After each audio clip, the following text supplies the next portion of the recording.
Assalamualaikum warahmatullahi wabarakatuh. Perkenalkan, nama saya Gita Octavia. Di sini saya akan membawakan materi tentang pengertian hakikat manusia.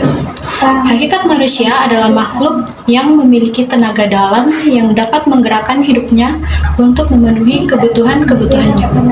Individu yang memiliki sifat rasional yang bertanggung jawab atas tingkah laku intelektual dan sosial. Secara terminologi, hakikat dapat diartikan sebagai rahasia yang paling dalam dari segala amal, inti dari syariat, dan akhir dari perjalanan yang ditempuh oleh seorang sufi. Ada beberapa pendapat para ahli tentang pengertian dari hakikat manusia, yaitu yang pertama Plato. Menurut Plato, hakikat manusia merupakan makhluk yang memiliki 3 unsur, yaitu roh, nafsu, dan rasio. Di mana roh merupakan simbol kebaikan, nafsu sebagai simbol keburukan, dan penggunaan kedua unsur tersebut kemudian dikontrol dan dikendalikan oleh rasio atau akal. Yang kedua yaitu M. J. Langeveld.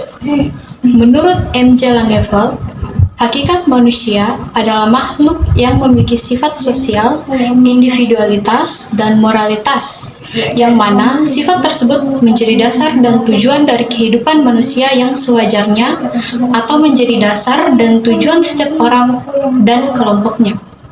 Yang ketiga yaitu Thomas Hobbes. Menurut Thomas Hobbes, hakikat manusia adalah keberadaan kontrak sosial dari manusia itu sendiri, yaitu setiap orang harus menghargai dan menjaga hak orang lain. 4 yaitu tafsir. Menurut tafsir, hakikat manusia merupakan sosok makhluk sosial yang ditandai dengan keberadaan kontrak sosial di dalamnya, di mana manusia itu sendiri tidak dapat menjalani kehidupannya secara sendiri-sendiri, sehingga harus saling menghargai antar sesama dan saling menjaga hak-hak satu sama lain. Kenalkan, nama saya Litra M dengan NIM H02222501. Di sini saya akan menjelaskan tentang hakikat manusia. Yang pertama yaitu hakikat manusia sebagai makhluk yang kuat, dan yang kedua yaitu hakikat manusia sebagai makhluk yang bertanggung jawab. Hakikat manusia sebagai makhluk yang kuat tentu saja karena manusia dicipta dan diberikan akal, berbeda dengan makhluk yang lainnya. Makhluk yang lainnya tidak diciptakan dengan akal. Kemudian manusia mempunyai kelebihan untuk bergerak dalam ruang yang bagaimanapun, baik di darat, di laut, maupun di udara. Sedangkan binatang bergerak di ruang yang terbatas. Contohnya di sini yaitu misalnya ikan tidak mungkin hidup di daratan, dia hanya bergerak bebas di dalam air. Kemudian yang kedua, hakikat manusia sebagai makhluk yang bertanggung jawab. Manusia yang bertanggung jawab dapat kita lihat di dalam kehidupan kita sehari-hari. Contohnya saja kita sebagai mahasiswa dalam menyelesaikan sebuah tugas kecil, di situ kita bisa melihat akan tanggung jawab kita sebagai mahasiswa.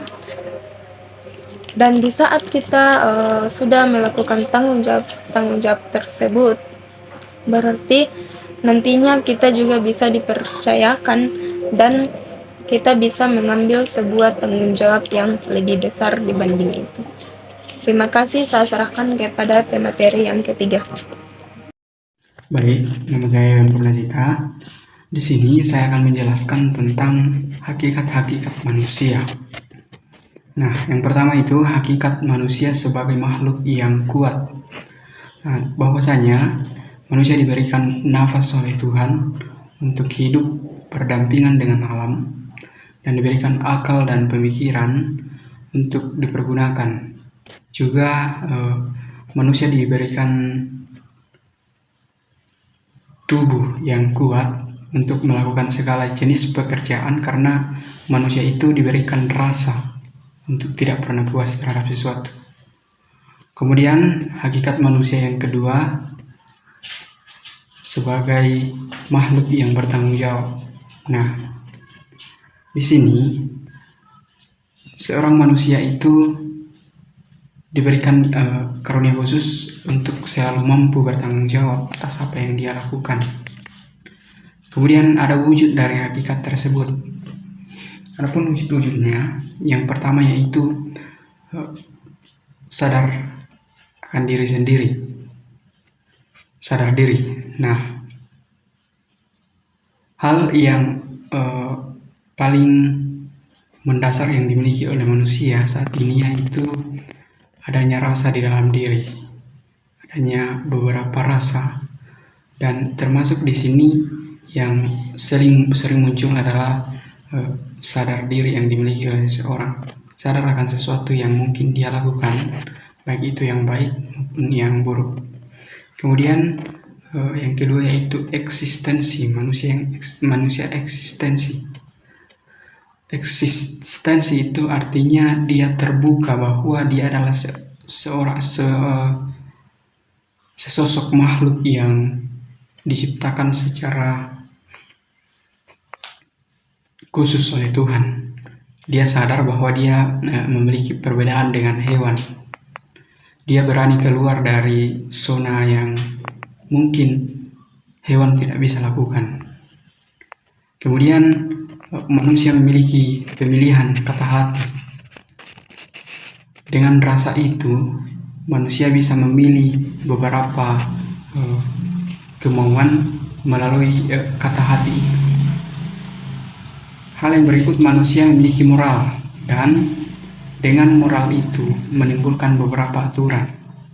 Ini yang paling menonjol menurut saya, karena seorang manusia yang tidak memiliki moral berarti dia pasti tidak memiliki aturan.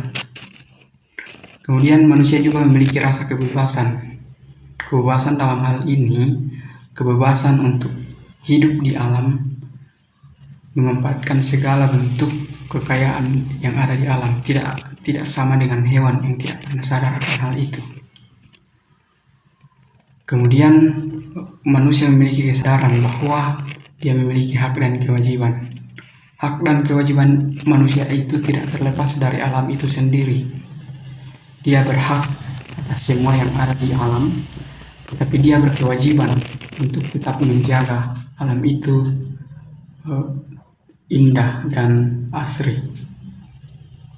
Sekian dari saya persilahkan pemateri selanjutnya. Nama saya Grace. Di sini saya akan membahas tentang dimensi-dimensi hakikat manusia. Yang pertama, dimensi keindividuan. Manusia sebagai makhluk individual mempunyai arti bahwa manusia sebagai seorang yang utuh, yang tidak dapat dibagi antara kesatuan fisik dan psikis. Karena adanya individualitas itu, setiap orang mempunyai kehendak, perasaan, cita-cita, kecenderungan, semangat, dan daya tahan yang berbeda-beda. Setiap manusia memiliki kepribadian unik yang tidak dimiliki oleh orang lain. Nah, contoh kecilnya, kita ambil contoh yang paling sederhana. Setiap anak walaupun memiliki ikatan saudara kandung, tetapi memiliki sifat yang berbeda satu sama yang lainnya. Nah, contohnya itu anak pertama cenderung sifatnya keras kepala.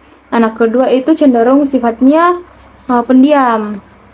Itu adalah contoh dimensi keindividuan. Terima kasih. Perkenalkan, nama saya Sriwardani dengan NIM H02220006. Di sini saya akan memaparkan materi mengenai dimensi kesosialan.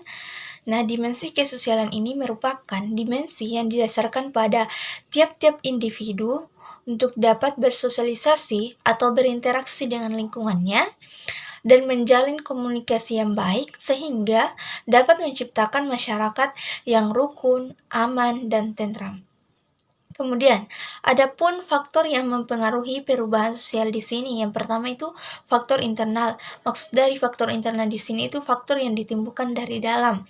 Nah, faktor yang ditimbulkan dari dalam ini atau faktor internal ini, yang pertama itu bertambah atau berkurangnya penduduk. Ini biasa dinamakan dengan dinamika penduduk.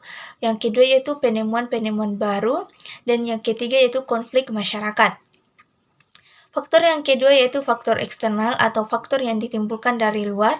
Yang pertama itu perubahan lingkungan fisik manusia atau didapatkan dari bencana alam atau ditimbulkan dari bencana alam.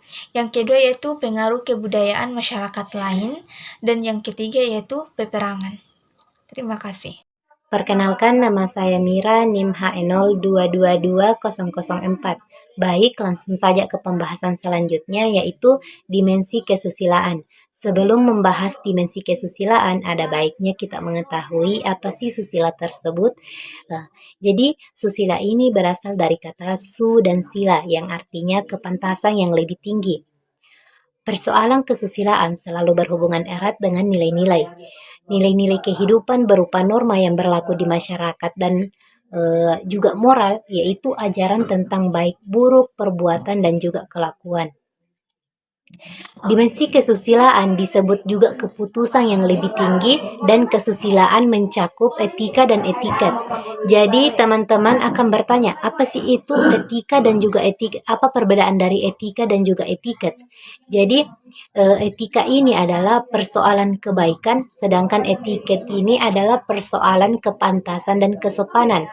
Sehubungan dengan hal tersebut ada dua pendapat, yaitu pendapat pertama, yaitu golongan yang menganggap bahwa kesusilaan mencakup kedua-duanya, dan pendapat kedua itu golongan yang memandang bahwa etiket perlu dibedakan dari etika, karena masing-masing itu mengandung kondisi yang tidak selamanya selalu berjalan.